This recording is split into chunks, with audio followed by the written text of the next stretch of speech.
Ay, mga lolo, nag-depart na naman kami sa pier. Papunta na naman kami ng Bisil.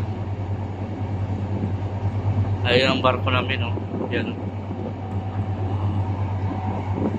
Grabing init dito. Kasabay namin si Kwan, ang birds.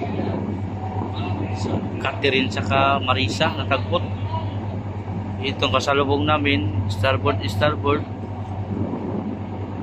si Alaysa 3, Sydney Alaysa 3. Galing na sila dun sa isang barko namin doon sa laot. Dito kayo mag shipside sa isang barko, isang layo. Tambay mo na dito sa labas ng bridge kaya medyo mahangin. Kalmada. Makuha lang, sobrang init. Kahit mainit nakabuti yan. Bali masira ang ating kutis. Bali masira ang ating walang filter yan. Hindi ako may filter guys. Yan si Ulo. Bye bye.